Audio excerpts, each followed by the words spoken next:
नमस्कार दोस्तों। स्वागत है हमारे यूट्यूब चैनल पर आपका।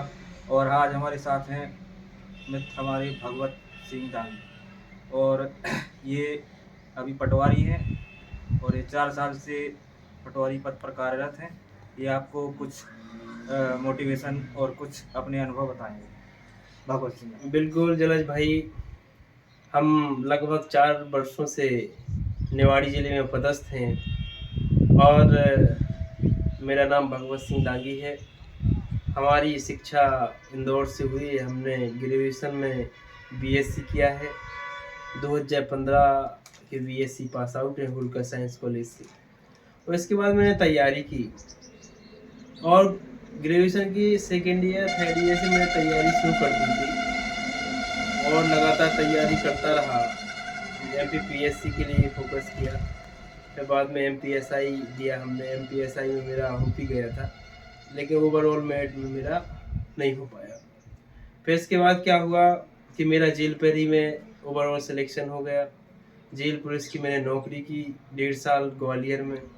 लेकिन जुनून एक था कि पीएससी निकालना है, एमपीएसआई निकालना है, कुछ ऐसा था। उतना संतोष नहीं था। तो फिर मैंने तैयारी की। फिर उसके बाद क्या हुआ, जेल पेरी से मैं चूँकि वहाँ पे नहीं गया तो निलंबित भी हो गया। लेकिन अपने तैयारी का दौर बना रहा। लेकिन एक दौर ऐसा आया जहाँ मन में बड़ी शंकाएं और मन में बड़ी इस तरह की भावनाएं आती रहीं कि अब हो पाएगा कि नहीं हो पाएगा। एक तरफ इस नौकरी से भी हम निलंबित हो गए हैं और तैयारी के दौर में थे। उस तरफ उस बार 2016 में एमपीएसआई की तैयारी हम कर रहे थे। हम जब एमपीएसआई की तैयारी कर रहे थे, पेपर देने गए तो हमारे पेपर में कम मार्क्स आए। जो पिछली बार मैंने उसमें इंटरव्यू दिया था, ओवरऑल मेरिट में नहीं हो पाया। लेकिन दूसरी बार जब मैंने एमपीएसआई दिया तो मेरा सिलेक्शन प्रीलिम्स में भी नहीं हो पाया। मतलब मैं दौड़ने के लायक नहीं रहा और प्रीलिम्स में कम नंबर रहे। लेकिन मैंने हार नहीं मानी। बहुत ये लगा कि ज़िंदगी अब अंधेरे में है, कैसे हम आगे बढ़ें। और मुझे यहाँ से निकलना था, जेल पुलिस से निकलना था, कहीं ना कहीं एक दूसरी जॉब को स्विच करना था।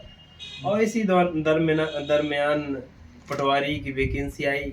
क्योंकि पटवारी मेरे पहले से कोई टारगेट में नहीं था, लेकिन मैंने फिर सामने पटवारी था तो मैंने भर दिया और तैयारी भी की। उसमें उस टाइम क्या हुआ कि एमपीएसआई से मिलता जुलता हुआ पूरा सिलेबस था।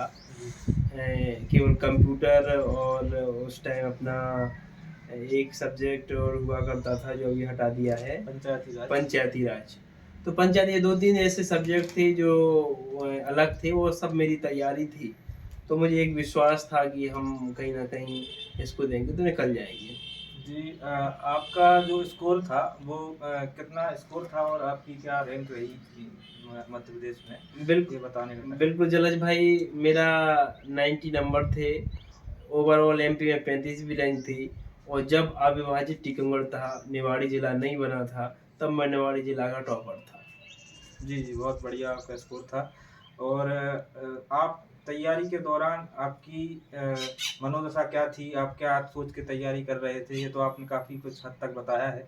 इसके अलावा आपका क्या स्ट्रेटजी रहती थी कि जो आप इतना बड़ा स्कोर कर पाए, तो उस स्ट्रेटजी के बारे में हमारे दर्शकों को बताएं। बिल्कुल बिल्कुल जलज भाई, हमेशा हमने एक जो नियमित दिनचर्या बनाई और नियमित दिनचर्या में कोई भी टॉपिक पढ़ते थे। हम समानांतर जो भी सब्जेक्ट होते थे, 3 या 4 सब्जेक्ट पढ़ते थे। और जो टॉपिक मैंने आज पढ़ा तो मैं उसको पहले दूसरे दिन जब पढ़ता था तो उसको रिवाइज करता था और फिर आगे पढ़ता था। जो भी मैं, और फिर 2 दिन के बाद वो पढ़ा, फिर तीसरे दिन पढ़ा तो 2 दिन का वो रिवाइज करता था, फिर तीसरे दिन पढ़ता था। मतलब इस प्रकार से तैयारी करते थे। मतलब ये है कि जो पढ़ाई जो आप करते हैं उसके लिए आप जो पढ़ते हैं उसको रिवाइज करना बड़ा ही बिल्कुल जरूरी है, बिल्कुल क्योंकि जो आपने पढ़ा है वो आपको परीक्षा में याद रहे, इसके लिए आपको रिवीजन बड़ा आवश्यक अंग है। हाँ, ये बात मन में हमेशा से रही है कि 100 किताबें पढ़ने से अच्छा है कि एक किताब को 100 बार पढ़ा जाए। जी और जितना भी पढ़ा जाए वो अच्छे से पढ़ा जाए। और इसी विचारधारा, इसी मनोभाव के साथ पढ़ते रहे। कभी कभी जलज भाई मन में 15 दिन में, 20 दिन में एक ऐसा दिन भी आता था, ऐसा समय भी उस दिन में आता था, लगता था कि अब नहीं हो पाएगा, लेकिन अंतरात्मा और खुद का विश्वास बनाए रखें और उस बार और उस मेहनत करते रहें तो जरूर सफलता मिलती है। जी। यह बात सही है।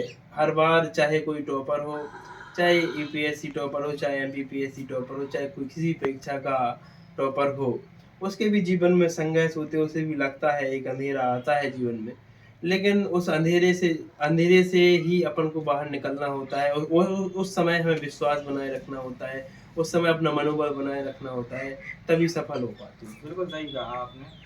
आप लगातार प्रयास कर रहे थे, एसआई के लिए आप तैयारी कर रहे थे और आप एक नौकरी पे निलंबित भी रहे हैं। इतनी बड़ी बात होते हुए भी आप अब डगमगाए नहीं और आप अपना जो कार्य था जो आप तैयारी कर रहे थे प्रतियोगी परीक्षाओं की, उसको आप सतत रूप से करते रहे। यही आपकी सफलता का राज भी है और यही यही हर छात्र को सोचना चाहिए कि लगातार सतत प्रयास ही सफलता की कुंजी है। बिल्कुल बिल्कुल सही बात है। यदि 2 लाइनों में हम बताएं सफलता क्या है, तो धैर्य, कठिन मेहनत, सतत अभ्यास बनाए रखना ही सफलता है। और आपको प्रतियोगी परीक्षाओं में यही यही 3-4 गुण आपको सफल बना देंगे। भगवत भाई, तो क्या सतत प्रयास और धैर्य केवल परीक्षाओं के लिए आवश्यक है? परीक्षाएं तो जीवन में हर क्षण पे होती हैं। इसी प्रकार जब आप नौकरी में आए तो नौकरी में आपको, पटवारी की नौकरी में क्या आपको कैसे अनुभव रहे? क्या आपको संघर्ष करना पड़ा उसको स्थायी रखने के लिए? और हमेशा किसी भी सफलता को पाना जितना आसान नहीं होता, जितना उसको बरकरार बनाए रखना होता है। बिल्कुल, आपने बिल्कुल सही कहा जलज भाई।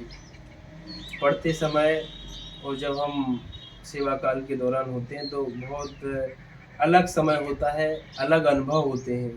जब हम पढ़ रहे होते हैं तो हमारा फोकस होता है कि हम सास की सेवा में हो जाएं या किसी अच्छे करियर को बनाएं।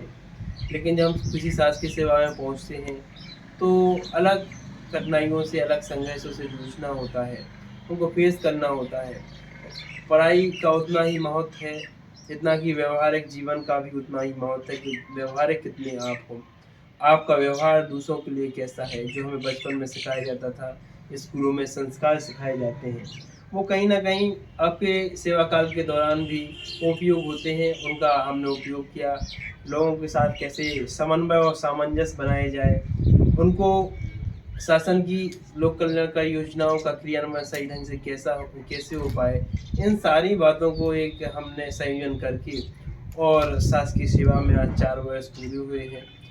बड़ी इस बात की शांति रहती है कि जिस कर्तव्य के साथ हम इस शासकीय सेवा में हैं, उस कर्तव्य को हम भली भांति निर्वहन कर पा रहे हैं। आप लोगों को भी एक संदेश देना चाहते हैं। ये बात सही कही कि सफलता शासकीय सेवा में होना ही अंतिम लक्ष्य नहीं होता है। इसके हर क्षण आपको एक परीक्षा से गुजरना होता है। हर क्षण आपको उस परीक्षा को फेस करना होता है, उसमें भी सफल होना होता है। इसलिए पढ़ने के साथ साथ आप जो अपने बचपन के एटिकेट्स होते हैं, संस्कार होते हैं, उनका भी ध्यान रखना है, व्यवहारिक जीवन का भी ध्यान रखना है। इसलिए आप सभी को बहुत बहुत शुभकामनाओं के साथ बहुत बहुत बधाई अग्रिम भविष्य की, कि आप भी जिस जिस परीक्षा के लिए तैयारी कर रहे हो, चाहे सार्वजनिक जीवन में हो, चाहे परीक्षा की तैयारी के दौरान हो, आप सफल हो। बहुत बहुत बधाई। जी, इसी आशा के साथ आपके भगवत सिंह दांगी जी द्वारा जो पटवारी हैं, उनने आपको जो अनुभव शेयर किए हैं वो आपके जीवन में काम आएंगे, इसी आशा के साथ।